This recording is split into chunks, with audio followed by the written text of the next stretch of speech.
नमस्कार पिलाने आम यूट्यूब चैनल को स्वागत। पिलाने आशा करछि तुमने बहुत भलरे अछ आ मु मध्य बहुत भलरे अछि। पिलाने आमे पूर्व क्लास रे अभ्यास करिथिलु 20टी प्रश्न 1 लाख पर्यंत संख्या परिचयर 20टी प्रश्न आलोचना करिथिले पिलाने बा आमे अभ्यास करिथिले। आज का क्लास रे मध्य सही 1 लाख पर्यंत संख्या परिचयर प्रश्न गुडी को अभ्यास करिवा। अभ्यास करिया पूर्वरु पिलाने तुमनको अनुरोध चैनल टी को सब्सक्राइब कर रख ता सहित भिडियोटी सांगमानक सहित शेयर करिवो हैला। आउ दया करी पिलाने समस्ते खाता पेन बाहर करो आउ क्लास टी को देखो। पिलाने तुमनको अनुरोध खाता पेन बाहर करो आउ प्रश्न टी को भला भारे पढिबो बुझिबो आउ उत्तर देबा पई पिलाने चेष्टा करिवो। मिली मिसी करना अभ्यास करिबा प्रश्न बुझिला। समस्ते खाता पेन बाहर करलो।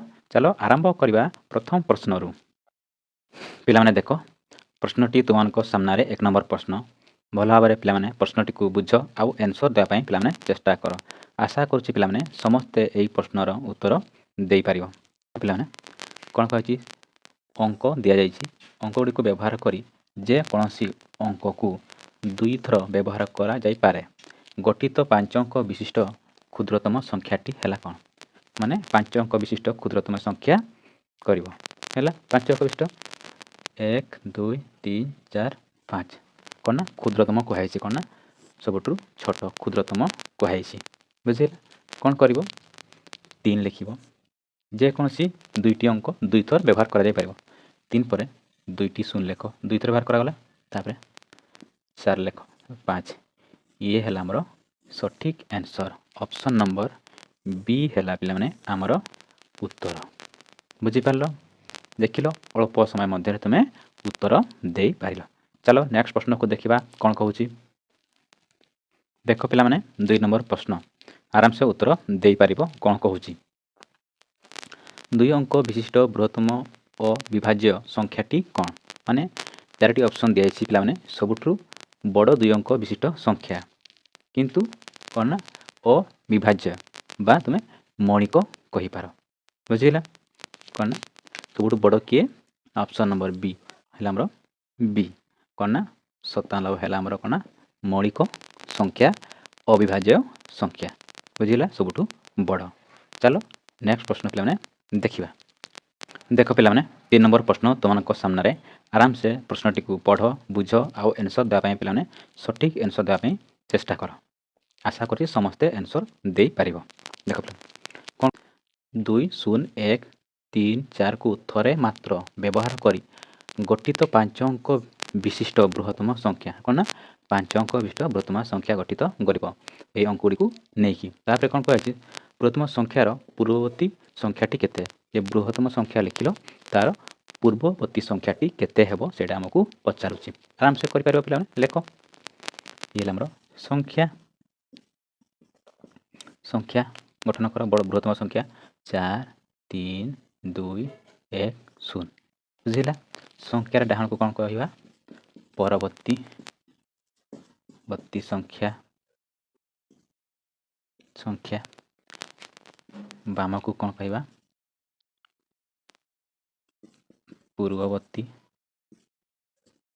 संख्या बुझेगा पिला है पूर्ववर्ती संख्या ये हमर परवर्ती संख्या।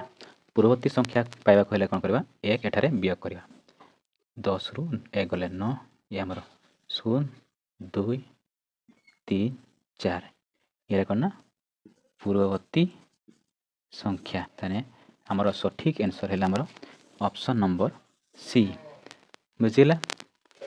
4 3 2 0 9 ये हमर पूर्ववर्ती संख्या। जदि हम परवर्ती संख्या मागी था कौन करता एठारे तुम्हें 1 जोग कर बुझिला 1 जोग कर 1 1 इले कौन आमर परवर्ती संख्या होता बुझीपार पिला। चलो देख पिला 4 नंबर प्रश्न तुम सामने प्रश्नटी को भल भाव बुझ आउ उत्तर दियो। बहुत सहज प्रश्न पिला अल्प समय मध्य तुम्हें आंसर दे पार। सी कौन कहूँ देख अंक गुड़ी को दि जाइए थरे मात्र व्यवहार करी गठित 5 अंक विशिष्ट क्षुद्रतम संख्या में 3 नंबर प्रश्न कौन होते बृहत्तम संख्या एठार कौन कहुई क्षुद्रतम संख्यार ପୂର୍ବବର୍ତ୍ତୀ ସଂଖ୍ୟାଟି କେତେ? ତାହେଲେ କ'ଣ କରିବା? ସଂଖ୍ୟା କ୍ଷୁଦ୍ରତମ ସଂଖ୍ୟା ଗଠନ କରିବା, ତାପରେ ତାର ପୂର୍ବବର୍ତ୍ତୀ ସଂଖ୍ୟା ଲେଖିବା। ଇଏ ହେଲା ଆମର ସଂଖ୍ୟା, କ୍ଷୁଦ୍ରତମ ସଂଖ୍ୟା। କେତେ ଅଙ୍କ? 5 ଅଙ୍କ ବିଶିଷ୍ଟ। 1 0 ଥରେ ମାତ୍ର ବ୍ୟବହାର କରାଯାଇଛି ହେଲା। ତାପରେ 2 3 4 ଇଏ ହେଲା ଆମର କ୍ଷୁଦ୍ରତମ ସଂଖ୍ୟା। ତାର କ'ଣ କରିବା? ପୂର୍ବବର୍ତ୍ତୀ ସଂଖ୍ୟା ମାନେ ଏପଟ ସଂଖ୍ୟା, ପୂର୍ବବର୍ତ୍ତୀ ସଂଖ୍ୟା ବୁଝିଲା। ଏପଟ ସଂଖ୍ୟା ତାହେଲେ କ'ଣ କରିବା? 1 ବିୟୋଗ କରିବା।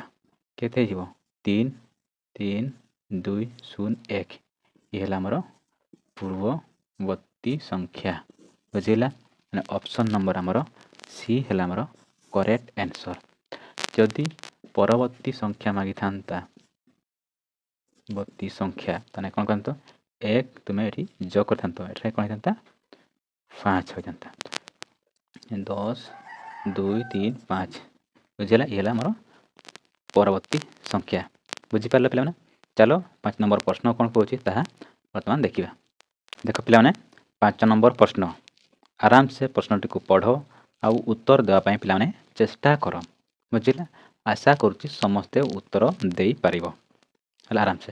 କ'ଣ କହୁଛି ଦେଖ। 4 0 1 3 2କୁ ଥରେ ମାତ୍ର ବ୍ୟବହାର କରି ଗଠିତ 5 ଅଙ୍କ ବିଶିଷ୍ଟ ବୃହତ୍ତମ ସଂଖ୍ୟା କ'ଣ ନା? 5 ଅଙ୍କ ବିଶିଷ୍ଟ ବୃହତ୍ତମ ସଂଖ୍ୟା। ସଂଖ୍ୟାର ପରବର୍ତ୍ତୀ ଆମେ ପୂର୍ବ ପ୍ରଶ୍ନ ଗୁଡ଼ିକରୁ କ'ଣ କରିଥିଲେ ନା ପୂର୍ବବର୍ତ୍ତୀ ସଂଖ୍ୟା ବାହାର କରିଥିଲେ। ଏହି ପ୍ରଶ୍ନରେ କ'ଣ ବାହାର କରିବା ନା ପରବର୍ତ୍ତୀ ସଂଖ୍ୟାଟି କେତେ? ତାହେଲେ ସଂଖ୍ୟା ଲେଖ ପିଲାମାନେ। ଇଏ ହେଲା ଆମର ସଂଖ୍ୟା କେତେ ହେବ? ବୃହତ୍ତମ ସଂଖ୍ୟା 4 3 2 1 0 ଇଏ ହେଲା କ'ଣ ନା ବୃହତ୍ତମ ସଂଖ୍ୟା। କ'ଣ କୁହାଯାଇଛି? ପରବର୍ତ୍ତୀ ସଂଖ୍ୟା। ପରବର୍ତ୍ତୀ ସଂଖ୍ୟାଟି କେତେ? ଏପଟକୁ ଜାଣିଛ କ'ଣ ହେବ? ପୂର୍ବବର୍ତ୍ତୀ ହେଲା। ଇଏ ହେଲା ପୂର୍ବବର୍ତ୍ତୀ। ତାହେଲେ କ'ଣ କରିବା? 1 ଯୋଗ କଲେ କ'ଣ ଆସିବ? ପରବର୍ତ୍ତୀ ସଂଖ୍ୟା। ଇଏ ବୁଝିଗଲା। ତାହେଲେ ପରବର୍ତ୍ତୀ ସଂଖ୍ୟା କେତେ? ଇଏ ହେଲା ଆମର ପରବର୍ତ୍ତୀ ସଂଖ୍ୟା। ପୂର୍ବବର୍ତ୍ତୀ ସଂଖ୍ୟାରେ କ'ଣ କରୁଛେ ଆମେ? 1 ବିୟୋଗ କରୁଛେ, ଆଉ ପରବର୍ତ୍ତୀ ସଂଖ୍ୟା ବେଳେ କ'ଣ କରୁଛେ? ଆମେ 1 ଯୋଗ କରୁଛେ। ବୁଝିପାରିଲ ପିଲାମାନେ? ତାହେଲେ ଅପସନ୍ ନମ୍ବର ଆମର ବି ହେଲା ଆମର ସଠିକ୍ ଆନ୍ସର୍ ବୁଝିହେଲା। ଅପସନ୍ ନମ୍ବର ବି ହେଲା ଆମର ସଠିକ୍ ଆନ୍ସର୍ ପିଲାମାନେ। ଚାଲ ନେକ୍ସଟ ପ୍ରଶ୍ନ ଦେଖିବା କ'ଣ କହୁଛି। ପିଲାମାନେ ଦେଖ 6 ନମ୍ବର ପ୍ରଶ୍ନ ତୁମମାନଙ୍କ ସାମ୍ନାରେ।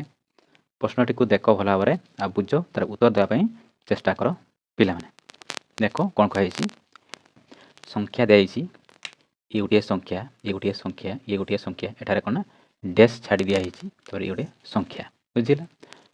ସଂଖ୍ୟା କ୍ରମର ଶୂନ୍ୟ ସ୍ଥାନ ପୂରଣ କର। ଏ ଶୂନ୍ୟ ସ୍ଥାନରେ କ'ଣ ହେବ ପିଲାମାନେ? ଉତ୍ତର କୁହ। ଏଇ ଅପସନ୍ ମଧ୍ୟରୁ କେଉଁଟି ହେବ? ଦେଖ କ'ଣ କରିବା। ଦେଖ ଇଏ ହେଲା ସମାନ ଅଛି, ଏତିକି ପର୍ଯ୍ୟନ୍ତ ସମାନ ଅଛି।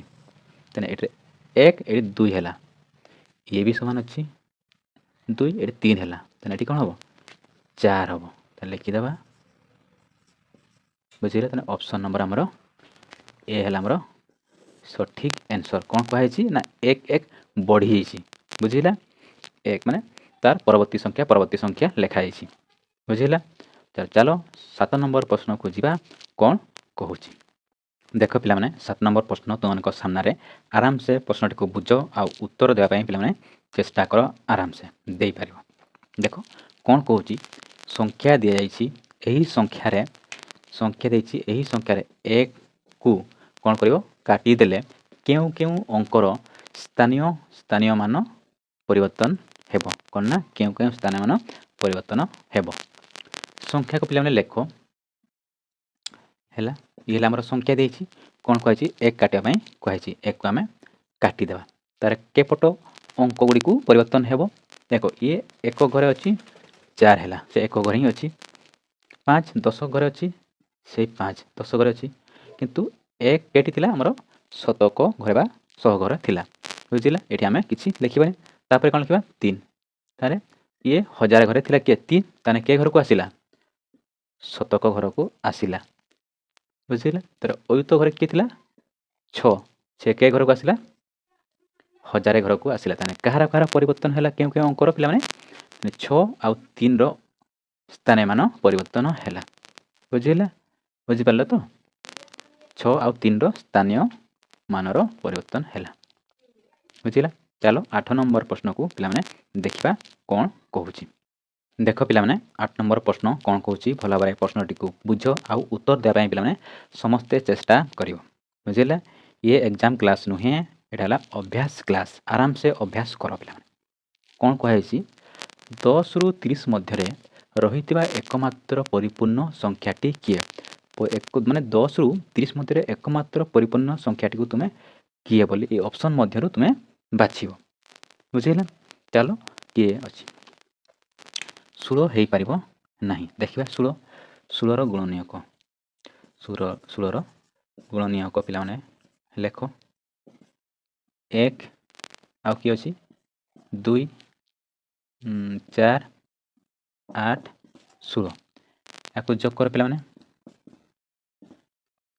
जोग करो याको कोन करिवो जोग करिवो जोग करलो पिला माने 6 16 20 28 30 31 केते पिला माने हमर 31 बुझिला 31 हला जदि हमें 16 को 2 सहित गुणन करबा केते जे हमर 32 समान हेला नाही पिला माने समान हेला नाही जेमिति तार गुणनक जोगफल जेतकी हेबो आ संख्याटी को 2 सहित गुणन करले सेतकी हेबो सेही संख्याटी को कोन कहा जाय परिपूर्ण संख्या बुझिला सेही संख्या को हमें ए ऑप्शन मध्य कोन करबा बाछिबा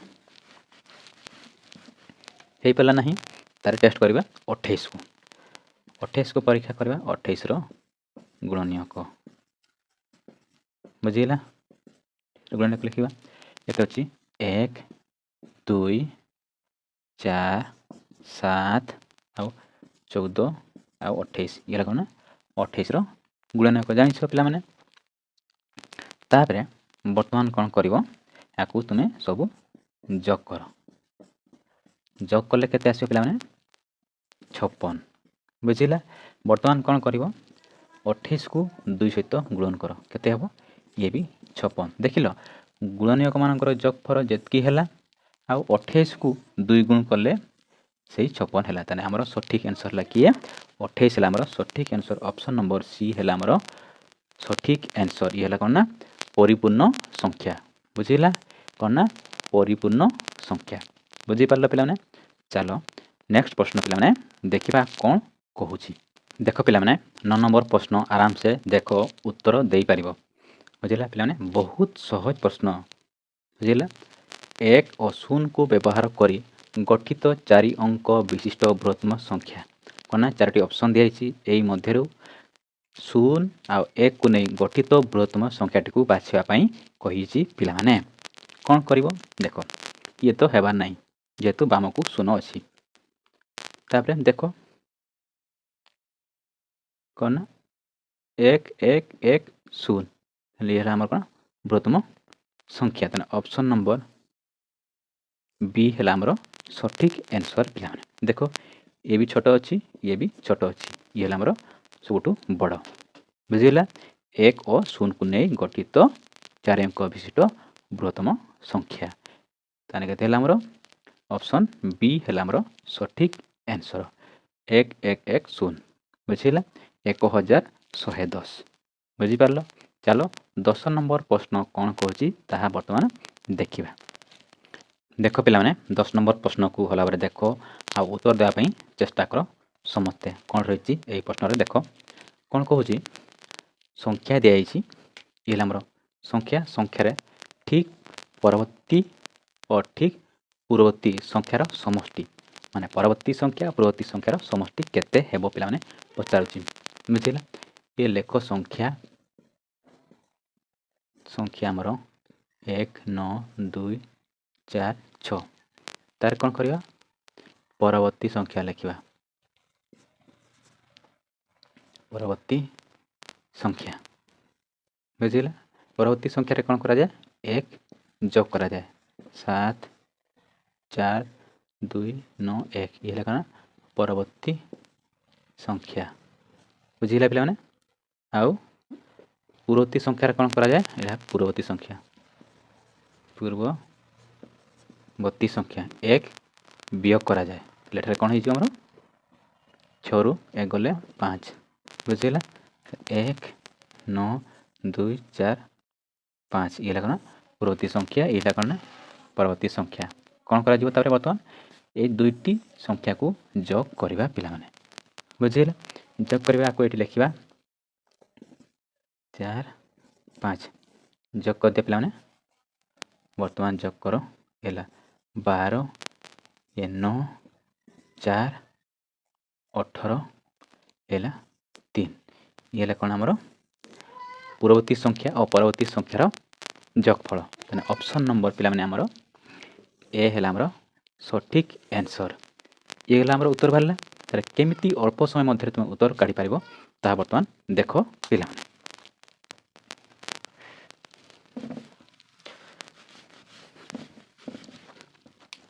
କ'ଣ କରିବ ପିଲାମାନେ, ସଂଖ୍ୟା ଦିଆହେଇଛି ଲେଖ, ସଂଖ୍ୟା ଯାହା ଦିଆହେଇଛି ତାହା ଲେଖିଲ। ତାପରେ କ'ଣ କରିବ 2 ସହିତ ଗୁଣନ କରିଦେବ, ବୁଝିଲା। ଏ ଆମର 2 ହାତ ହେଲା 1 8 1 9 2 2 4 18 ହାତ ହେଲା 1 2 1 2 1 3 ଇଏ ହେଲା ଆମର ଉତ୍ତର, ବୁଝିଲା। 1 ସେକେଣ୍ଡ ତୁମେ ଉତ୍ତର ଦେଇପାରିବ। ତା ପୂର୍ବରୁ କ'ଣ କହିଲି, ଏଇଟା ବୁଝେଇଲି, ବୁଝିଲା। ଏଇଟା ତୁମେ ଏମିତି କାଢ଼ିବ, ବୁଝିଲା।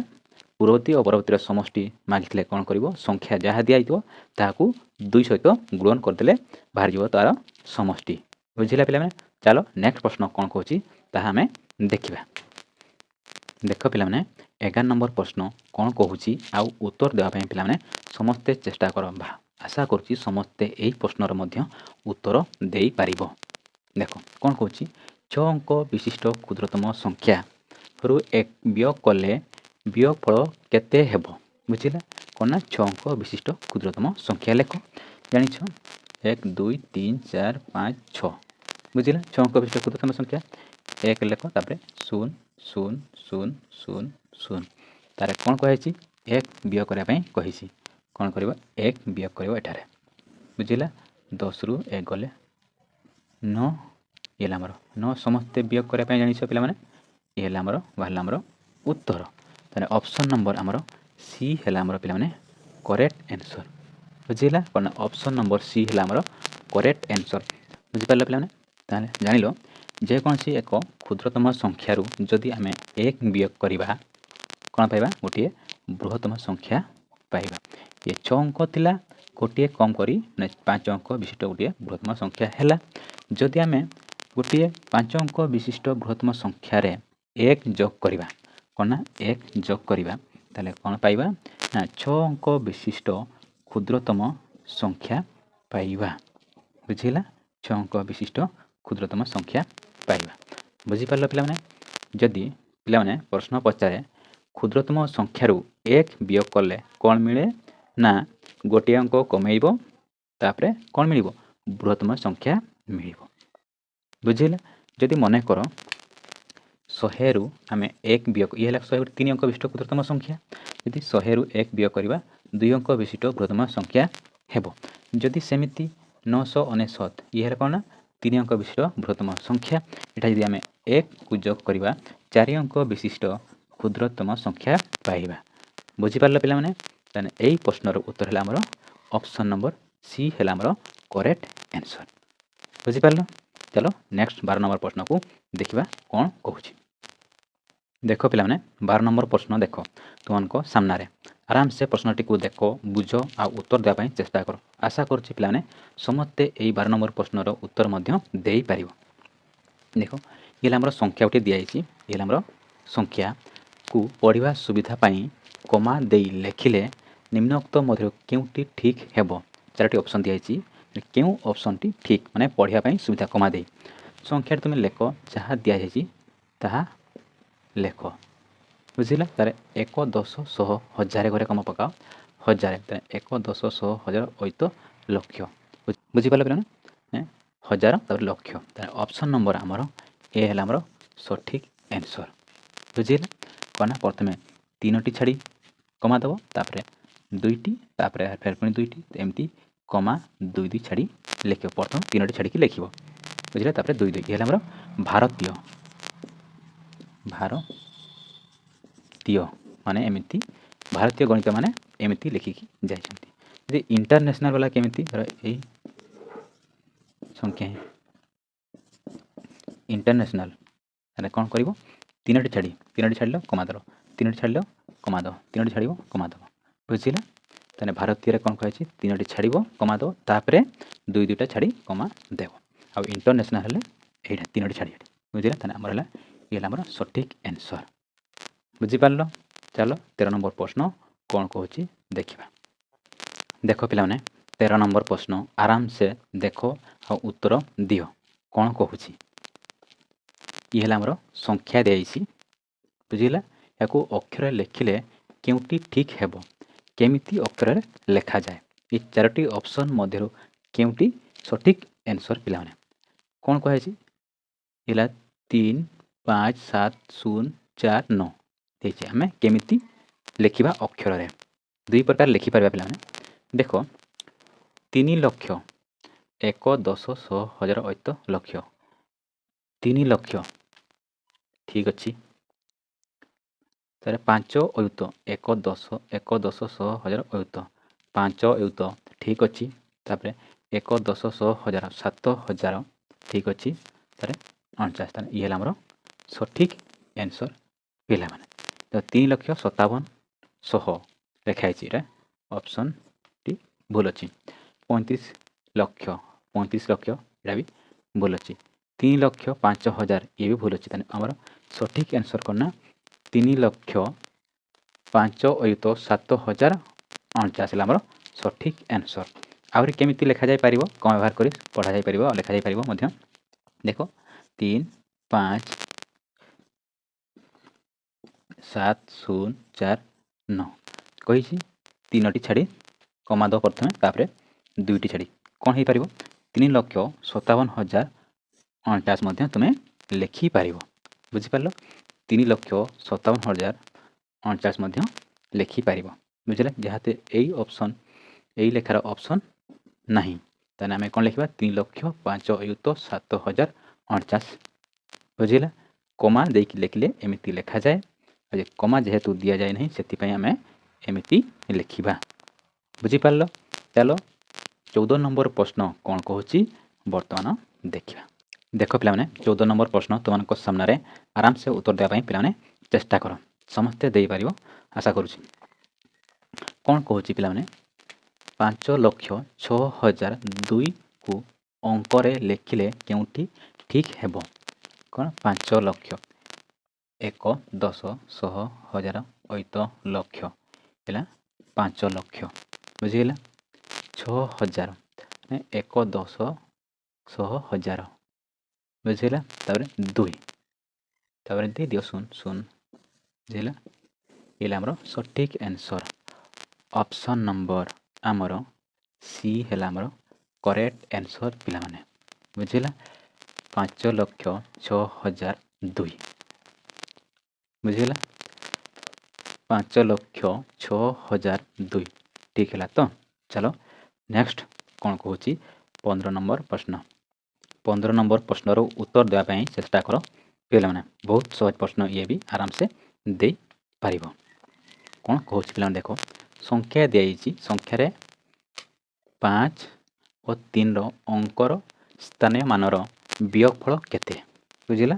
ସ୍ଥାନୀୟ ମାନର ବିୟୋଗଫଳ ସଂଖ୍ୟା ଯାହା ଦିଆଯାଇଛି ପିଲାମାନେ ଲେଖିଲ। 5ର ସ୍ଥାନୀୟ ମାନ 1 10 100 1000 କ'ଣ ନା 5000। 3ର ସ୍ଥାନୀୟ ମାନ 1 10 ଇଏ 30। ବର୍ତ୍ତମାନ କ'ଣ କର ବିୟୋଗଫଳ କୁହାଯାଇଛି 0 ଇଏ ହେଲା 10ରୁ 3ରୁ 7 ଇଏ ହେଲା ଆମର 9 ଇଏ ହେଲା ଆମର 4। ଅପସନ୍ ନମ୍ବର ବି ପିଲାମାନେ ଆମର ସଠିକ୍ ଆନ୍ସର୍, ବୁଝିପାରିଲ। ଅପସନ୍ ନମ୍ବର ବି ହେଲା ଆମର ସଠିକ୍ ଆନ୍ସର୍ ପିଲାମାନେ, ବୁଝିପାରିଲ। ଚାଲ ନେକ୍ସଟ ପ୍ରଶ୍ନ ଦେଖିବା କ'ଣ କହୁଛି 16 ନମ୍ବର ପ୍ରଶ୍ନ। ଦେଖ ପିଲାମାନେ 16 ନମ୍ବର ପ୍ରଶ୍ନ ଆରାମସେ ଦେଖ ପ୍ରଶ୍ନଟିକୁ ଆଉ ଉତ୍ତର ଦେବା ପାଇଁ ପିଲାମାନେ ଚେଷ୍ଟା କର ହେଲା। ଦେଖିଲ ଆରାମସେ ଦେଇପାରିବ ଉତ୍ତର। ସଂଖ୍ୟା ଦେଇଛି, ସଂଖ୍ୟାରେ 7 ଓ 6ର ଅଙ୍କର ସ୍ଥାନୀୟମାନର ଯୋଗଫଳ କେତେ? ପୂର୍ବରୁ ଆମେ କ'ଣ ବାହାର କରିଥିଲେ? ପୂର୍ବ ପ୍ରଶ୍ନରେ ବିୟୋଗଫଳ, ଏଠାରେ କ'ଣ ବାହାର କରିବା? ଯୋଗଫଳ। ସଂଖ୍ୟା ଲେଖ, ଯାହା ଅଛି ତାହା ଲେଖିଦିଅ ପିଲାମାନେ। 7ର ସ୍ଥାନୀୟମାନ 1, 10, 100, 1000, କ'ଣ ନା 7000। ବର୍ତ୍ତମାନ 6ର ସ୍ଥାନୀୟମାନ 1, 10, 100, 600। ବର୍ତ୍ତମାନ କ'ଣ କରିବ? ଯୋଗ କରିଦିଅ। ଇଏ ହେଲା ଆମର ଉତ୍ତର। ଅପସନ୍ ନମ୍ବର ପିଲାମାନେ ଡି ହେଲା ଆମର ସଠିକ୍ ଆନ୍ସର୍। ବୁଝିପାରିଲ? ଅପସନ୍ ନମ୍ବର ଡି ହେଲା ଆମର ସଠିକ୍ ଆନ୍ସର୍ ପିଲାମାନେ। ଚାଲ 17 ନମ୍ବର ପ୍ରଶ୍ନ କ'ଣ କହୁଛି ଦେଖିବା।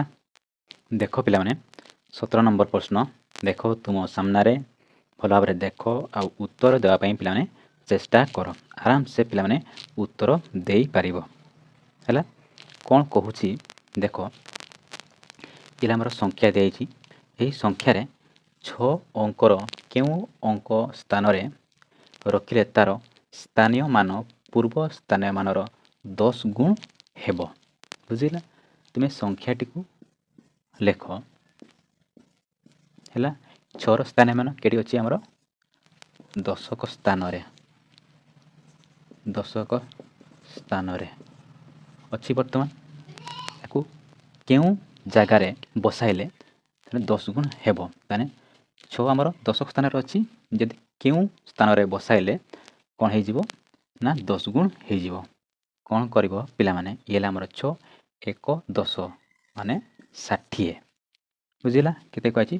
10 ଗୁଣ। ତାହେଲେ 10 ସହିତ ଗୁଣନ କରିଦିଅ। ତାହେଲେ କେତେ ଯିବ? 0, 0, 6। ତାହେଲେ 1, 10, 100।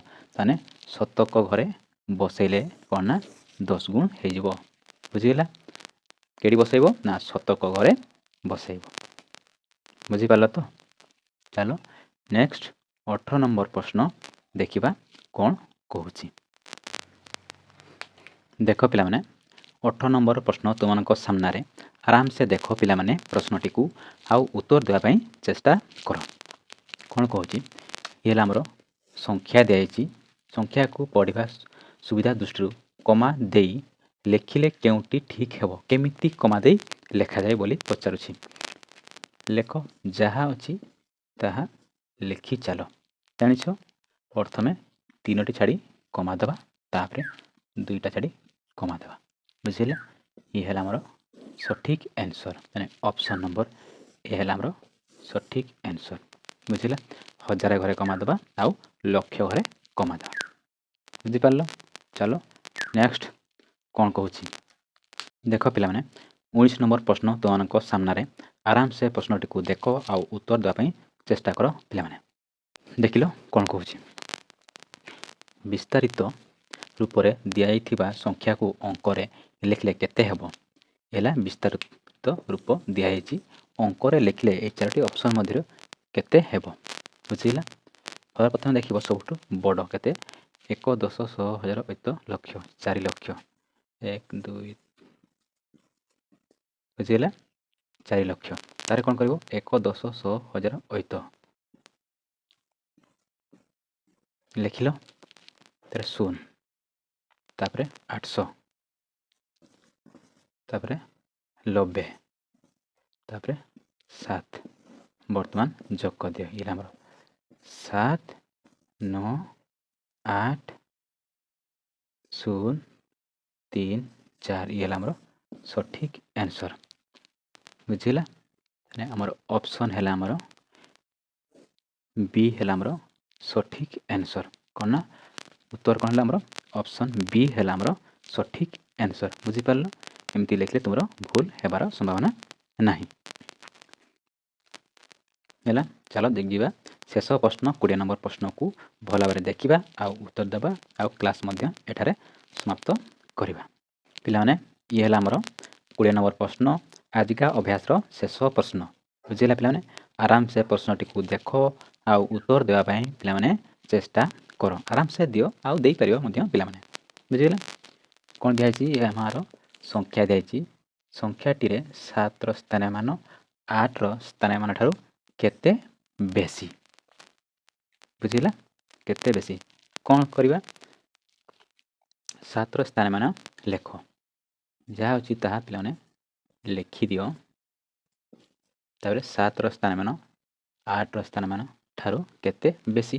7ର ସ୍ଥାନମାନ ଲେଖ। 1 10 100 1000 ଅୟୁତ ଲକ୍ଷ ମାନେ 7 ଲକ୍ଷ। ବୁଝିଲା ପିଲାମାନେ? 7 ଲକ୍ଷ। 1 10 100 1000 ଅୟୁତ ଲକ୍ଷ 7 ଲକ୍ଷ। ତାପରେ 8 1 10 100 800। ବୁଝିଲା? ତାର ବର୍ତ୍ତମାନ ବିୟୋଗ କରିଦିଅ। 0 ଇଏ ଆମର 0 10ରୁ 8 ଗଲେ ଆମର 2 ଏଠାରେ କ'ଣ ଅଛି 9 ଏଠାରେ କ'ଣ ଅଛି 9 ଏଠି ଅଛି ଆମର 6। ଇଏ ହେଲା ଆମର ସଠିକ୍ ଆନ୍ସର୍ ପିଲାମାନେ। ତାହେଲେ ଅପସନ୍ ନମ୍ବର ସି ହେଲା ଆମର କରେକ୍ଟ ଆନ୍ସର୍। ବୁଝିପାରିଲ? 20 ନମ୍ବରଟିକୁ ବୁଝିଲ। ଏ ଥିଲା ଆଜିକା କ୍ଲାସ୍ର ଶେଷ ପ୍ରଶ୍ନ। ଆଉ ପିଲାମାନେ ତୁମମାନଙ୍କୁ କ୍ଲାସ୍ଟି ନିଶ୍ଚିତ ଭଲ ଲାଗିଥିବ। ଆଉ ତୁମମାନଙ୍କୁ ଅନୁରୋଧ ଆମ ଚ୍ୟାନେଲ୍ଟିକୁ ସବସ୍କ୍ରାଇବ୍ କରି ରଖ। ତା ସହିତ ଭିଡ଼ିଓଟି ସାଙ୍ଗମାନଙ୍କ ସହିତ ସେୟାର କରିବ। ଆଉ ତୁମମାନଙ୍କୁ ବହୁତ ବହୁତ ଧନ୍ୟବାଦ ପିଲାମାନେ।